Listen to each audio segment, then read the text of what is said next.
Welcome everyone to our session, what works to remove barriers to employment and how do we know? What do persons with people with lived experience tell us? I'd like to turn it over to Eryka Kaminsky to moderate the session. Eryka. Thank you, Steve. Welcome to the panel discussion, everyone.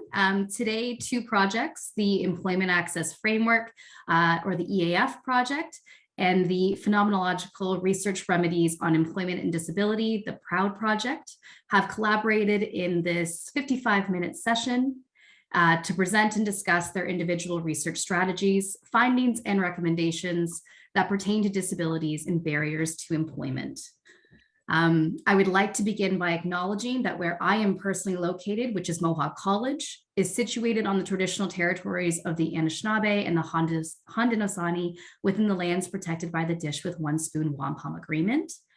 We acknowledge that Indigenous peoples are the traditional guardians of this land that we call Canada, acknowledge that Indigenous peoples of all the lands that we are on today, which we live and work, and to prioritize initiatives that support reconciliation with local Indigenous communities. That the keepers of traditional Indigenous knowledge in every community are worthy of honor, consideration, and respect. That courageous Indigenous leaders, young and old, deserve the ongoing support of all Canadians to create equal opportunities for everyone of this land. And that reconciliation will be successful when all Canadians have committed to learning about our shared past, listening to Indigenous truths, and pursuing a new and more inclusive, collaborative, and respectful path towards a better future. Just so everyone is aware, there will be a live Q&A session after our presentations. Please hold your questions until that time. Following the Q&A, there will be a networking session specifically designed as an opportunity for yourselves to join our discussion and share your ideas and thoughts. I want to begin by briefly introducing you to everyone who is presenting at this panel session. We have Andrea Whiteley and Chloe Atkins from the PROUD project, as well as myself, Eryka Kaminsky, Anne-Marie Langlois, and Lori Cooper, who are presenting the EAF project. I am now going to turn it over to Andrea and Chloe to begin the discussion. Thanks so much, Eryka, and thank you, Steve. I'm quite excited about this because I feel like the two projects are sort of aligned in their approach. We're starting first because we have a more broad sort of examination of experience, and the EAF program, the other project is more specific to Canada. Anyway, my name is Chloe Atkins, and I'm the head of the PROUD project, and I'm working with Andrea Whiteley, who's the postdoctoral fellow for the program, for the PROUD project. And we're talking about the importance of formal and informal mentorship in the workplace. There's also a semi-formal aspect to that. And what I hope this presentation will do is I should start my slides. Why don't I do that? I apologize. Let me share my screen. So this is who we are. We've got, fortunately, we've had funding from SSHRC and the Department of National Defense Research Council, TechNation, the Center for Global Disability Studies at the University of Toronto Scarborough, and the Catherine and Frederick Eaton Charitable Family Foundation. The PROUD project stands for Phenomenological Research of Underrepresented and Disabled Adults in the Workforces of Canada, the US, England, France, and Belgium. The problem, I'm a political and legal theorist, and one of the things I became really aware of is that laws are changing in a great many liberal democracies, but in fact, there's not been much substantive change in terms of workplace engagement and workforce engagement of people with disabilities. And I, as someone with a disability, I very much was experienced that myself. So the research method I decided to do was, rather than looking at the negatives, was to speak to people who had visible or evident disabilities, ones that couldn't be masked or covered, and who had actually succeeded in the workplace, and try and speak to them about their experiences about that and what they felt had led to their success. I also wanted to speak to employers who hired such individuals, though we've deliberately not hired, we've not spoken to employees and their employers. We've tried to keep it totally distinct. The research aim was to understand the contextual elements which encourage success in the workforce. And so the scope was employed or self-employed adults with evident physical and sensory disabilities. We excluded cognitive, psychiatric, and non-evident disabilities. It's not because I don't value them, but we needed to limit our scope for a variety of reasons. And I felt in particular, those needed a particular focus. And we are also looking at the employers of these individuals. So this slide shows how many interviews we've done and in what country. In total, we've completed 78 interviews. And if you're not a qualitative researcher, you won't necessarily know that that's a lot. So we've done 28 in Canada, 16 in the US, 9 in the UK, and 10 in Belgium, and then 15 in France. So the orange bar in the table on the, I guess, the right-hand side of your screen includes both employees and those who consider themselves self-employed, either as business owners or as contract workers or consultants. And then the blue bar is the employers that we interviewed. It was a bit harder to find employers who would talk to us, but anyways, we managed to interview a few in each country and got a good sense of the employer perspective as a result. And just to let you know, we also interviewed people in English and French in Canada, in France in French, and in Belgium in English and French. And then the other two countries in the US and the UK, our interviews were in English. And Chloe was really interested to see if there was kind of a different cultural perspective by trying to understand sort of a French approach to disability employment versus an Anglo approach. So that's why we put a lot of effort into that. Next slide. So, and I'll just add to that, I wasn't expecting much of a difference. I thought there'd be substantial differences between countries if we were looking for them. And in the end, you'll see that in fact, there was a difference between sort of Anglophone and Francophone approaches. The other thing is I hope by the end of this, we'll have turned the idea of mentorship a bit on its head. So these are the levels of education of individuals that we spoke to, of employees. We did ask about employers, but we were really interested in the participants who had either were self-employed or had jobs. So approximately 60%, what this table shows is that we had 2 who had primary school education, 1 who had only high school education, 5 who achieved college level education, 16 who achieved bachelor's, 28 who achieved master's, and 3 were working on their PhDs, and another 3 had achieved their PhDs. It's pretty impressive how what a high level of education most of the participants have achieved. 60% of them have achieved graduate degrees, and 86% had university degrees, and 95% had post-secondary. Now, of the 2 that were at primary level, they were in a Francophone environment in Europe. And what in essence had happened was that the primary schools had not been able to accommodate them, and they had left school. They'd simply not been able to get education within the system as it existed.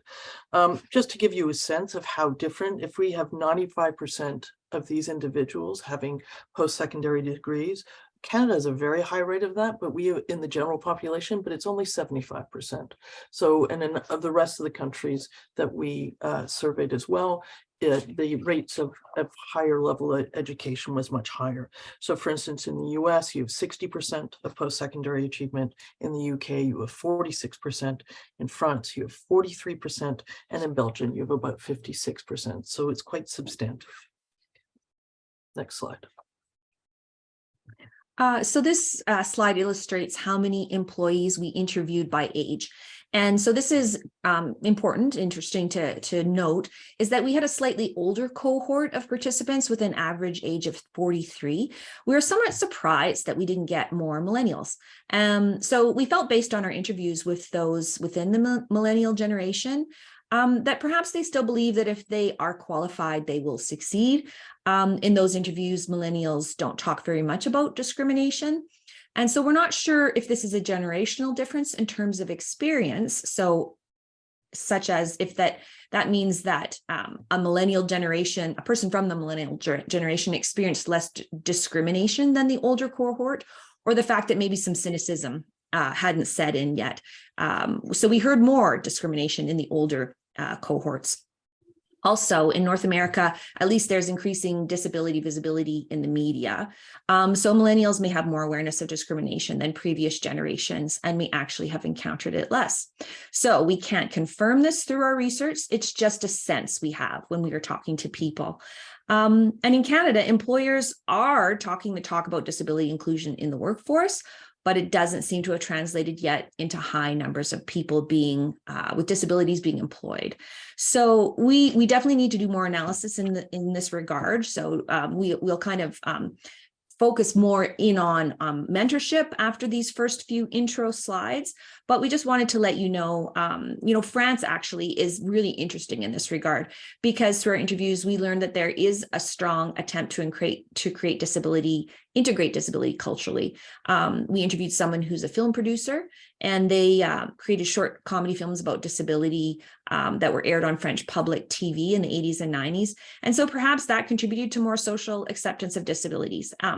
Anyways, there's still a lot of work to be done to analyze the sort of generational experiences of employment that we encountered. And that the main takeaway here is that we are aware that almost 2/3 of the stories gathered from our participants are from the baby boomer generation or from Generation X, and that we were not able to interview a lot of young people just coming into the workforce, although in a way that was kind of our intent. We wanted to interview people who had experience in the workforce and had something to share as a result of their experiences. Next slide. So just briefly, this is Chloe speaking. This slide shows some of the commonalities that were shared by the participants across 5 countries. So what we did notice was all of them were highly resilient and adaptive individuals, that all of them had secured some form of accessible transport. They had resolved that problem. They had high levels of educational achievement, as I've already suggested and talked about. Also, all of them had achieved or secured some form of financial stability. This was either through insurance settlements, family support, or even fundraising, that they had a base from which they could launch. That there were mentorships in their life that were very important. That's why we're doing this, and that's what we want to talk about, that were formal and informal and semi-formal. They also, there were government programs. Those government programs were stronger and more strongly accessed in Francophone environments. And all of them, or the good part of them that required accessible housing, had also in some way resolved that issue as well. Next slide. So these are commonalities amongst the employers we interviewed who were willing to create more positive experiences and better employment outcomes for persons living with disabilities. So these are suggestions from employees and employers themselves, but they refer to employers. And just so you know, these rectangles are not a quantitative representation of how many times we heard these things, but rather just a visual representation of these sort of broad themes or categories. So the print is kind of small. So just quickly to review, commonalities included leadership or mentorship from the top, HR and procurement policies regarding accommodation. Accommodations benefit everyone. Access government programs and incentives, IT resources, lessons from COVID, and the need to mentor or change attitude of middle managers. So one of the main things we heard was that there had to be leadership from the top of an organization, that disability inclusion in terms of mentorship needed to be adopted and promoted by leaderships in terms of direction and also resources. So resources, normally they come from the top, and that was really important because there are instances where there might have been mentorship happening, but it was informal and it didn't have resources. So if you had that, then the rest of these things would kind of follow eventually, but that attitude change needed to happen at all levels first. So IT resources, other kinds of accommodation were easily available, HR procurement policies, but most organizations where we interviewed employers, they weren't at this point. Like, they didn't have all these things in place. They didn't have it all figured out. So finally, like one of the things we heard a lot was that organizations needed middle managers to adopt disability inclusion policies in order for all of these policies or these ideas to be fully embraced. So we did interview someone from a Canadian organization that we felt this organization could be a model for many different kinds of companies or government organizations or nonprofits to adopt, and in how well they had implemented all these things. They had adopted the attitude that accommodations benefit everyone, awareness needs to happen at all levels, and they were also really involved in Canada's efforts to improve the work environment for people with disabilities. Next slide. So we were able to break down the kinds of mentorship happening from talking to employers and employees, and define the categories as formal, semi-formal, and informal. So we heard about formal mentorship that happens in an educational or a training setting, or government programs such as vocational rehab in the States that integrate mentorship into their services. Semi-formal mentorship was happening within employee resource groups, like we mentioned, but those were often not funded. So that's why we're calling them semi-formal. And so depending on how grassroots they were in the organization, informal mentorship would, like as the third category, happened mostly outside of the workplace. So whether the mentors were parents or friends, peers with disabilities, or members of a sports team. And then, so we've divided into employee side and employer side, and that will become obvious why we did that by the end, because not only were employees being mentored, but also employers needed to be mentored in order for there to be an acceptance and an awareness of disability inclusion in the workplace. So we call it kind of a, if you can call it mentorship. And it's when people with disabilities in the workforce find themselves mentoring others. Many of our participants had been asked to be representatives of their community. And if you have public speaking careers, they've written books on disability inclusion or started their own companies to promote more disability hiring and awareness. So next slide. So we'll break down a little bit for you. Andrea, do you want to talk about employers here? Not yet. Yeah. Okay. Yeah. So we'll break down a little bit for you these different kinds or different categories of mentorship that we noticed or heard from our participants. And just as a little aside is, from the beginning, because we were doing phenomenological research, from the beginning, we didn't have it in our heads exactly what we would encounter. So we were actually surprised that we were hearing a lot about mentorship, and it wasn't a question we asked about from the beginning of our interviews. Once we started the research, it's sort of, we realized it was something important as we went along, and we kept on hearing about it from each and every participant. So formal mentorship, just to start with that, is something that's structured and it's funded and it's ongoing. So for example, many post-secondary institutions are creating mentorship programs for students. We learned about a peer mentorship program that is supported by Alberta Health Services for patients with spinal cord injuries. We'll talk a little bit more about that with one of our, featuring one of our participants. And one of the major mentoring structures in the US is through the vocational rehabilitation program, which is essentially comes from the federal level of funding that then is distributed amongst states in the US. And then programming is determined at the state level, which includes mentorship for the most part. And so it helps people with disabilities to find employment, whether it's through resources or training around, interviews or how to create a resume, those kind of things, but also in having assistance in finding a job. And then another kind of formal mentorship happened in France through this organization called EAF, which stands for the Association des Paralysés de France, which originally started as only representing people who had paralysis, and now it's represents all kinds of disability. And then we also heard about formal mentorship that happens through nonprofits, especially in Canada. Organizations like CNIB and Easter Seals create programming that offers peer mentorship to their clients and to youth and adults with disabilities. So semi-formal mentorship, We've which got 5 minutes left, Andrea, just to let you know. okay. I think we're doing good though. Semi-formal mentorship, we noticed was, as we mentioned, often something around these employee resource groups that were either naturally occurring in an organization, but they weren't, or they were supported by higher up levels of management, but they didn't really have resources at either time or money allocated to the running of what they did. That's why we call them semi-formal, because they were more grassroots. And then informal examples of mentorship, that was actually the most common type we heard about. And the most common mentor was parents amongst our participants. So that was something really interesting we didn't expect. And this is more than just about love and support. This is a kind of parenting that seems to have enabled our participants to cope better with disabilities and thrive in the workforce.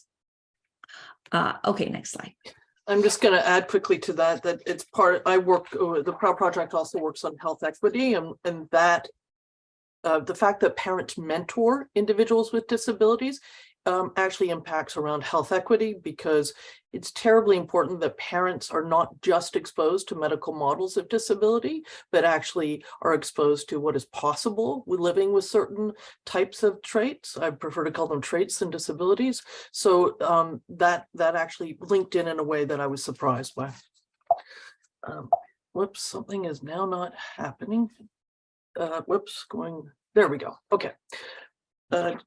So this is an overall slide. I'm going to quickly just talk about it that looks at all 5 countries. So one of the things we discovered that really there is very little centralized organization or information for individuals with disabilities in Canada. Almost every individual we spoke to in Canada spoke about that it was hard to go and find out what you could use, what would help them in their journey to becoming employed, and they had to patch things together. So they really advocated that we needed one centralized source. And if we look to the states has Voc Rehab. It's from the Voc Rehab Act that happened in 1974. Ironically, the ADA has not played a role in this, but the Voc Rehab Act still does, and that plays a centralized role for resources in terms of mentorship. So in Canada, we also found semi-formal, and in the US, the semi-formal employee or employer peer resource groups. Those are sort of BIPOC groups or people with disabilities gather together, and they meet informally at lunch hours or after work. And again, it's unpaid time that they put into it, and they try and change the culture and address issues of access within their workplaces. In most places, employers support this informally. They don't pay people to do it. They don't provide many resources, though some Canadian government employers did. In terms of informality, this is again in the US and Canada. As I've just said, it links to health equity, where family and friends form very important mentoring roles.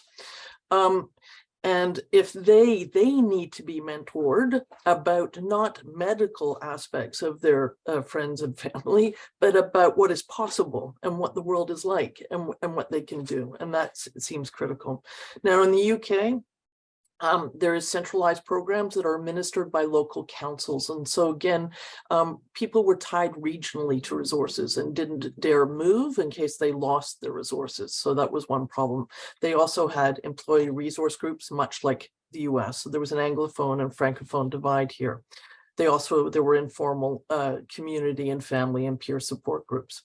In France and Belgium, and a little bit in Quebec, there was much more awareness of national or provincial programs, and they accessed them more. So in France, everybody knew about which programs were available to them, how they qualified.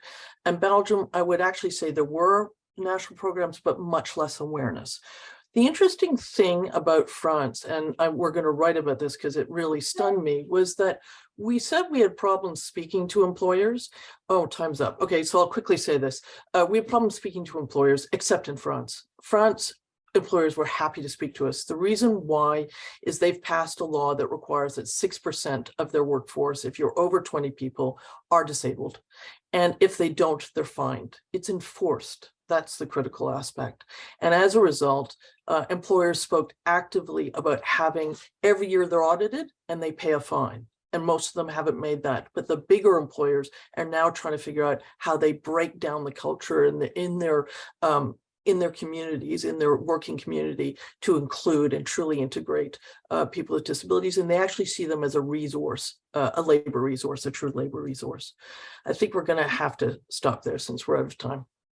Actually, Chloe, can you just mention one thing about, because I don't know if we, education of early mentors was a really important conclusion we came to. And if you just want to mention that, because I don't think we quite covered it. Well, that's right. Yeah, you're right. So the final things are that their mentorship is mentoring actually able-bodied parents, right? We also want employers to be actively engaged in supporting the semi-formal mentoring that's going on around employee resource groups. And what's happening in France, which I'm hoping we'll be able to partake in here, is that they're aggressively trying to do what they call sensibilisation, which is changing the culture or behavior or attitude and climate. And they're aiming at middle managers in very large organizations and employers to try and address able-bodied people's understanding of things so that the climate can change. And then in general, as I said from the beginning slides, the environment is critically important, and all of us need to support accessibility with regard to housing and transportation and income support. Otherwise, people can't be employed. Anyway, thank you very much, and I'll stop sharing. Sorry for going over. Thank you, Chloe and Andrea. We are now going to move on to the Employment Access Framework project, which myself, Anne-Marie Langlois, and Lori Cooper are going to present. Okay, so the Employment Access Framework, or the EAF project, is dedicated to developing a framework for employers to recruit, onboard, and retain deaf and hard of hearing Ontarians. So the first thing we did with this project is partnered with inclusion champions across Ontario to assist us in leading this initiative. So Mohawk College, George Brown College, and the Canadian Hard of Hearing Association have each onboarded experts to ensure that we're going to be successful in research collection and resources development. So to jump into the project itself, the Ministry of Labour, Immigration, Training, and Skills Development provided over $750,000 in funding to support the project. And this was divided across the 3 lead partners.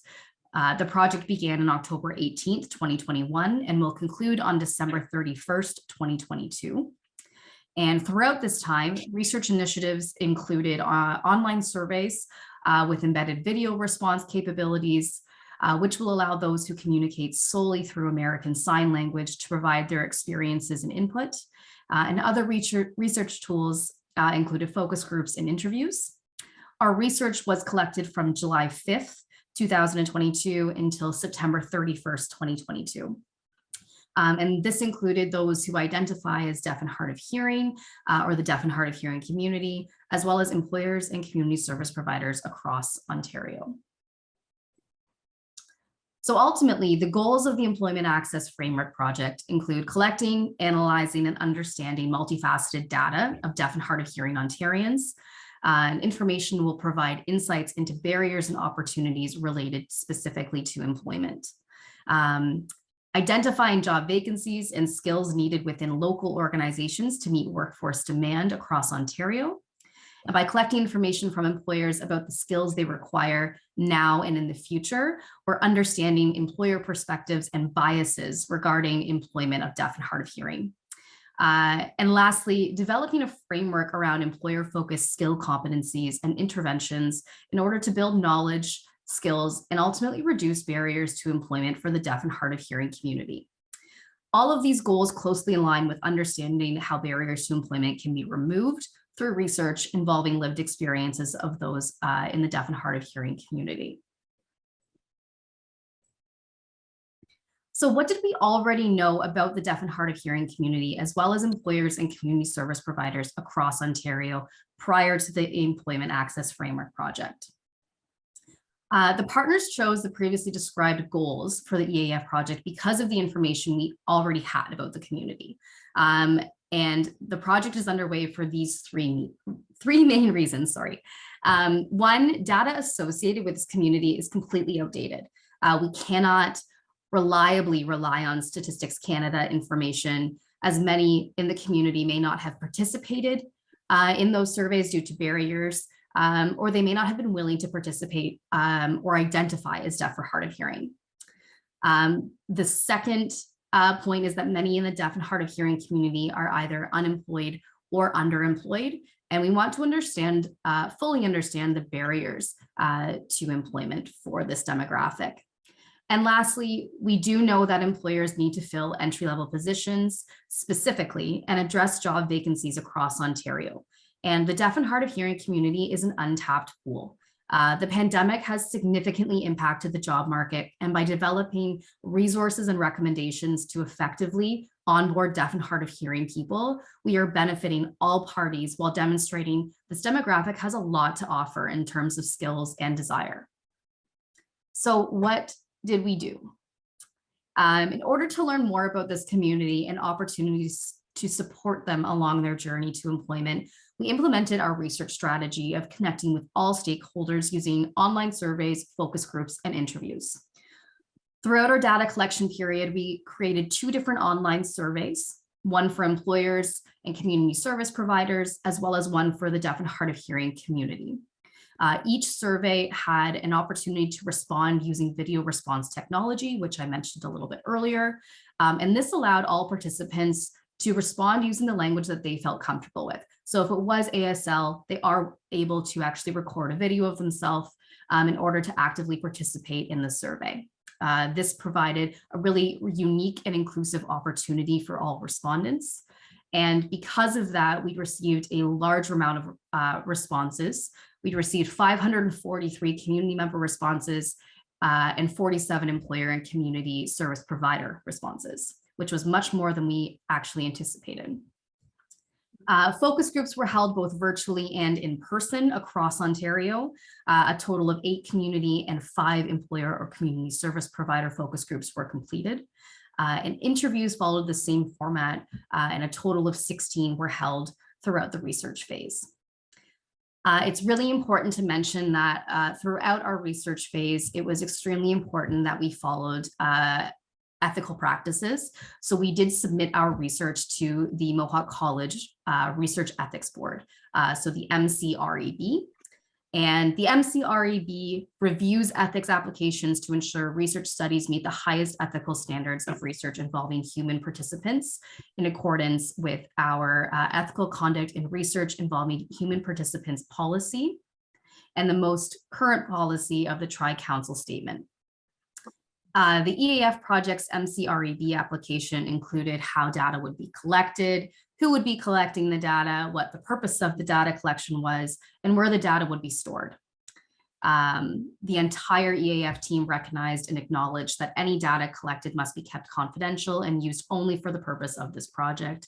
And we did not experience any challenges in relation to the protection of privacy or personal information throughout our research phase. So who was the data collected from specifically? And in order to be part of the research, all participants had to meet the following criteria. So they had to be between the age of 18 and 65, residing in Ontario and identifying as somebody who is deaf and hard of hearing. For employers and community service providers, they need to support the deaf and hard of hearing community in Ontario and or demonstrate a commitment to employment equity, as well as experience labor shortages. We had a wonderful different employers from different industries actually participate in our research. And some of those employers included Amazon, Indigo, Boston Pizza, KPMG, Canada Post, and many, many more. To gain an idea of what each participant was asked throughout our research phase, there are some of the questions listed here. Just to name a few, we asked about their high school experience, if they had a clear goal after high school, was that college, was that employment, how did they prepare for employment, if they were successful in getting a job, when they did get a job or if they got a job, was that training accessible, what type of accommodations were provided, did you actually disclose that you were deaf or hard of hearing in either your interview or once you were actually hired? And how did the employer respond? As well as how was working with other individuals, whether they were hearing, deaf, or hard of hearing. making that workplace an inclusive environment. So what did we learn throughout our research process? I'm going to run through these very quickly, and then I'm going to turn it over to Laurie Cooper to expand a little bit on the deaf and hard of hearing perspective. So we did learn that although most deaf and hard of hearing Ontarians prefer to communicate in ASL, modern technology has allowed much more accurate communication than ever before, which has been a huge factor in onboarding, retaining, and supporting those who are deaf and hard of hearing in the workplace. We've recognized that barriers to employment begin at very, very early stages of job searching for deaf and hard of hearing Ontarians. And lastly, employers do want to be inclusive, but ultimately feel unsupported because they don't have the resources they need to effectively support this demographic, although they are interested in learning more and moving forward and making their workplace more inclusive. So I will turn it to Laurie to talk a little bit about the deaf and hard of hearing perspective as well. Thank you. Thank you. Yes, I am deaf myself, and I have seen through this project the responses and it makes sense. What we find is that visual is more important to us. So in this very Anglo-centric society, it was a bit of a struggle to say, hi, we're here too. So the barriers are there all through the application process because it's visual, that we have visual needs, but most of the actions happening out there is Anglo-centric approaches, virtual interview, meetings without captioning, things like that. So it's a bit of a chance to speak up about things like that. And even hard of hearing people might have some issues with disclosure because of negative experiences and when people respond to it. So access has to happen in order for engagement to happen, in order for dialogue to happen, and then we all learn. And when we all learn, and that's when you realize that, oh, okay, so maybe we have to adjust. So yes, modern technology is wonderful as long as the visual components are kept. And you see that with education. Challenges in education can become challenges in employment. So there's a lot of misconceptions. So with this project, I'm so glad that it's recorded. I'm going to be sharing with you all. And once we get that going, we're finally going to get to be there with you. Yeah. Awesome. Thank you, Eryka. Thank you, Laurie. I now want to turn it over to Anne-Marie, who's going to talk a little bit about the employer and community service provider perspective as well. Thanks, Eryka. From the information that we gathered from employers, as Eryka has already pointed out,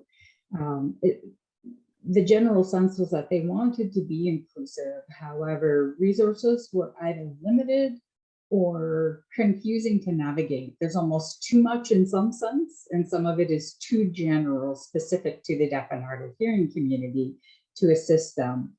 Not surprisingly, employers have both short and long-term staffing needs. Some of them actually in the survey responded in the hundreds that they are looking to recruit over the next 6 months.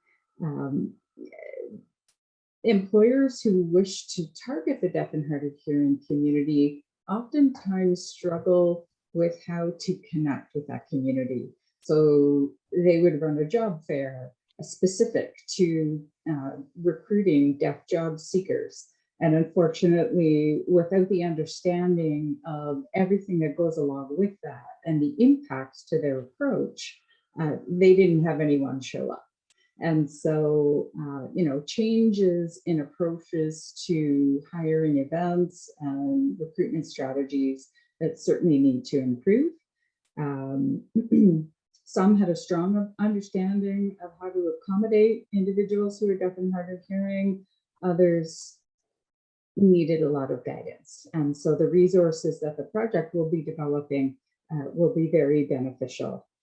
From a community service provider perspective, it was varied, the experience, and what we heard from them was specifically individuals who, or providers who did not have experience, did not have resources and knowledge available to them if a client walked in looking for support. And that in turn creates delays and a less than positive experience for the deaf and hard of hearing client. Some cited that, you know, they did have a particular resource that they were relying on, and all of a sudden it disappeared without warning.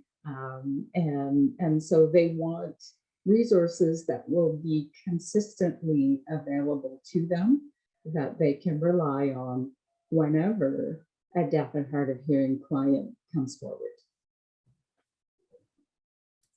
Thanks so much, Anne-Marie. And just to add to that, here we go. We also learned that 51.7% of deaf and hard of hearing community members are currently seeking a job within Ontario. And in 2021, 70.8% of deaf and hard of hearing community members identified they made less than $50,000 a year, which I think we all can agree is quite low, despite having many skills, education, and abilities. So Anne-Marie did mention a little bit about resources. So what are we actually going to create to help make Ontario more inclusive? The EAF project came up with the EAF Framework, and this framework consists of 4 steps that employers should consider following. One is in leadership. Be a champion for change, become a trailblazer, and cultivate a culture of inclusion in your workplace. The second is innovate. Build an ecosystem or a support system. You need to collaborate and co-create employment opportunities for and with deaf and hard of hearing individuals because they can enhance your work environment. Number 3 is equity. You need to acquire skilled employees, and the deaf and hard of hearing community has the skills that you are looking for. Turn candidates into hires and long-term employees by adopting these inclusive hiring practices. We learned that the deaf and hard of hearing community is actually extremely committed to each of the roles they come across because they feel like this employer has proven that they are interested and excited to have them on board, and that makes them feel connected to their employer. So they typically don't leave. Retention is very high with the deaf and hard of hearing community. And lastly, practice inclusion. You need to retain your top talent.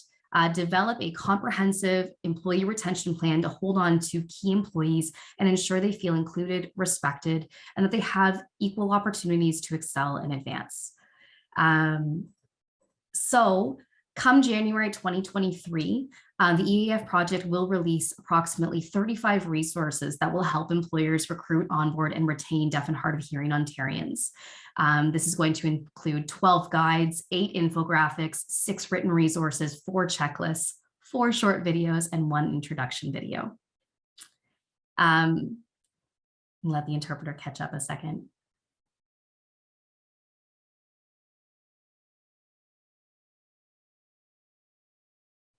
Awesome. This slide here just shows a few examples of what some of the infographics will look like. They will be downloadable so that they can be printed and placed within work environments to assist all employees as well as hiring managers. And again, they are all available on our EAF website, which is www.eafproject.com. They will be available for download as of January 2023. So thank you so much today for participating in the session and listening to us.